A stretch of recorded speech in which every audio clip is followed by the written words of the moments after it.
বঙ্গোপসাগরে সৃষ্ট লঘুচাপের প্রভাবে নদী উত্তাল থাকায় দুর্ঘটনা এড়াতে ভোলার 10টি অভ্যন্তরীণ নৌ রুটে যাত্রীবাহী লঞ্চ চলাচল বন্ধ ঘোষণা করেছে বাংলাদেশ অভ্যন্তরীণ নৌ পরিবহন কর্তৃপক্ষ বিআইডব্লিউটিএ।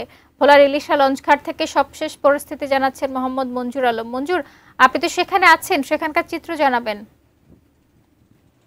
শাকিলা, আপনি জানেন যে গতকালকে দুপুরের পর থেকেই কিন্তু বঙ্গোপসাগরে একটি লঘুচাপ সৃষ্টি হওয়ার কারণে ভোলার অভ্যন্তরীণ রুটে লঞ্চ চলাচল বন্ধ রেখেছেন বিআইডব্লিউটির পক্ষ থেকে। এখন পর্যন্ত লঞ্চ চলাচল বন্ধ রয়েছে। তো এই লঞ্চ চলাচল কখন নাগাদ স্বাভাবিক হবে সেটা এখন পর্যন্ত জানা যায়নি। তবে এই ইলিশা লঞ্চঘাট কিন্তু দক্ষিণ পশ্চিমাঞ্চলের জন্য একটি গুরুত্বপূর্ণ ঘাট। এই ঘাট দিয়ে ভোলা, লক্ষ্মীপুর, ঢাকা সহ দেশের বিভিন্ন অঞ্চলে কিন্তু যাতায়াত করে থাকেন যাত্রীরা। তো আমরা দেখেছি সকাল থেকে যাত্রীদের চাপ কিছুটা কম রয়েছে বৈরী আবহাওয়ার কারণে, কিন্তু তারা এখন পর্যন্ত ঘাটে ওরকমভাবে চাপ আমরা দেখিনি। তবে অনেক যাত্রী কিন্তু ফেরিতে লক্ষ্মীপুরের উদ্দেশ্যে যাতায়াত করেছে। তো বিআইডব্লিউটির পক্ষ থেকে তারা জানিয়েছেন যে যাতে একটি লঘুচাপ সৃষ্টি হয়েছে এবং নদী বন্দরকে 1 নম্বর সতর্কতার সংকেত এবং দেখিয়ে যেতে বলা হয়েছে। তো সেই ক্ষেত্রে তারা এই ঘাটগুলোতে নজরদারি রেখেছেন। অবৈধভাবে ট্রলার, স্পিডবোট সহ অন্যান্য যে নৌযান রয়েছে সেই নৌযান যাতে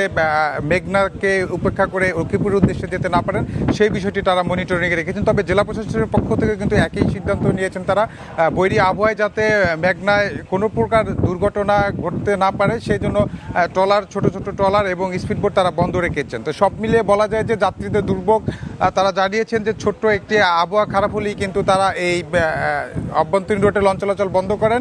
তবে তারা দাবি করছেন যাতে সিগন্যাল একটু দেখে তারপর লঞ্চ চলাচল বন্ধ করলে তাদের জন্য ভালো হয়। তো আমার কাছে এই ছিল ভোলা থেকে নৌ আবহাওয়া নিয়ে সর্বশেষ তথ্য।